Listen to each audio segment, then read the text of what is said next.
Hey, this is the man from Modesto. So people are saying that this West Texas thing was just an accident, totally random. I just want to point out a few things that, and something that new that I haven't seen elsewhere. I'm going to add in because I'm a structural engineer.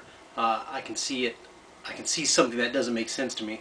But listen to this. The Satanists, they join all these secret societies with the intent of bringing in the community leaders and then warping their hard work toward their own agendas. They bring people into Rotary and then they spread vaccines all over the world, and then they leave thinking, oh, we cured everybody, and then 4 or 5 years later there's a record outbreak of whatever they vaccinated for, measles or rubella or polio or whatever. Huge outbreaks. So the short term, really 5 years is still short term, everybody's worse off that the Rotary people came there, right?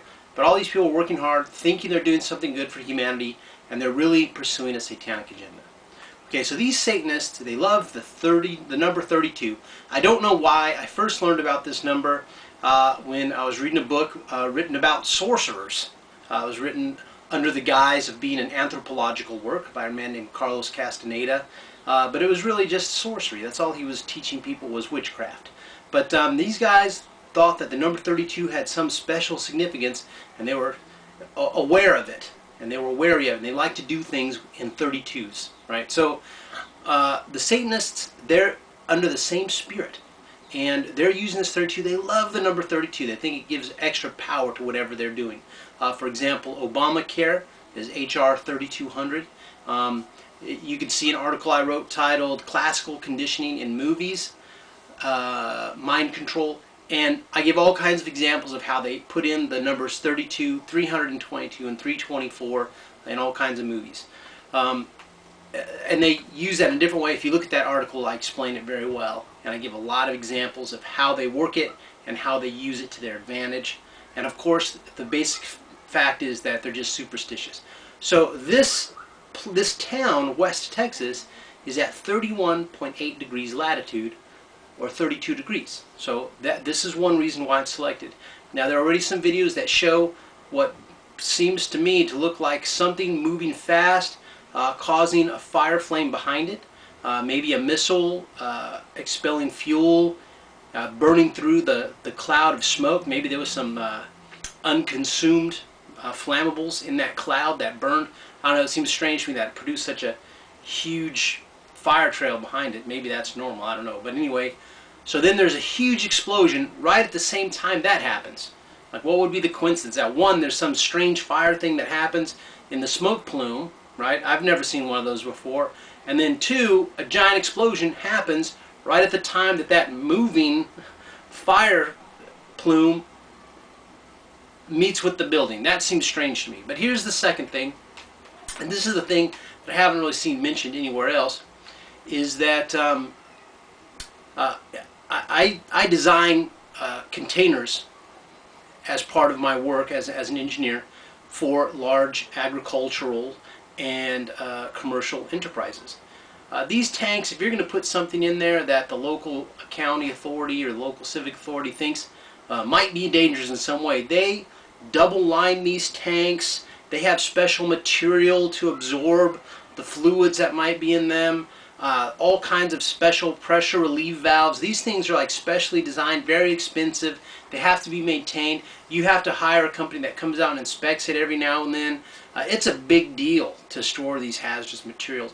You have to design a whole tank around anything that's liquid that will, you have to build a barrier that's seamless and can hold all of the materials plus a wave. You have to calculate the viscosity of this material and how high the wave will be that will hit that, and the slosh and everything. It has to contain everything. It's a big deal, these things. And not only do you have to meet the county code, but you got to meet the fire code and everything else. So here's the deal, is that the firefighters, in this one news report, the firefighters didn't want to go back because they were afraid that a second tank would explode. So here's the deal. These tanks are all designed to the same specifications. They're very rigorous. You meet those specs and you have like a 99% guarantee that if an accident does happen, it's going to be covered. So there's two tanks that are both have to meet all these standards, and one of them succumbs to the temperature of the fire and explodes. The second one in the same conditions with the same fire, plus that huge explosion that leveled buildings all around, right? Set like 50 or 75 other buildings on fire. It survived that fire. How does that first one explode? Manufacturer's defect? I don't think so. Those things are costly, and they are very careful with those things. All kinds of safeguards, as I already mentioned. How does the first tank explode, and the second tank, same conditions, plus that giant explosion, is still intact, and the firefighters are worried that it could blow up? Some outside source. That seems reasonable to me. So the missile theory looks really, really good, because how come the second tank doesn't blow up? That just doesn't make any sense to me. So this is the man from Modesto. I remind you to keep your eyes open. Don't be fooled by the things they're trying to do. This false flag thing is very, very real. You know what? Go look up the book. You can read it for free on the internet. It's called Rules for Radicals. It was written by a radical communist Satanist named Saul Alinsky. If you haven't figured this out yet, communism comes from Satanism. It's the Satanists who developed the idea for communism. Karl Marx is not the father of communism. He learned it from a Satanist named Frederick Engels, who was also a Jesuit out of Rome. That's where communism comes from. It's wicked and it's evil, and if you look at communism, there's no mystery about what it is. It's a death machine.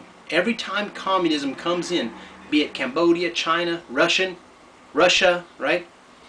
Yugoslavia, Ukraine, people die, and not 100 or 50, but in the millions, the tens of millions.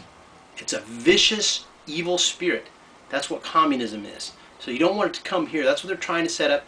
Barack Obama, he taught this communist book, Rules for Radical. He taught it for 3 years, and he received $13,000 a year. These numbers are significant to the Satanists. Again, like back to the thing with the 32nd degrees latitude, they love their numbers, very superstitious, and it indicates in a secret, not so open way to other Satanists, like, hey, this is us doing this. So he gets 3 times 13 is 39. This is another favorite number for the unholy trinity it represents for the Satanists. You got 13, the number of rebellion. Satan is the rebel, so that's his number. And then you got the unholy trinity, Satan, Satan's son, and the unholy spirit. So that's what they're marking right there. And look at page 7 of that book, Rules for Radicals, and you'll figure out who these people really are, who Obama's working for, and who a huge network of people, I call them the SSS, the Secret Society Satanists, and they are working hard to destroy this nation because of its Christian base.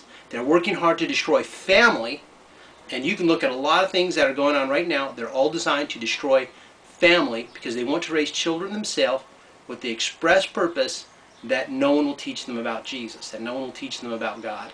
That's why they removed all from the textbooks, everything else.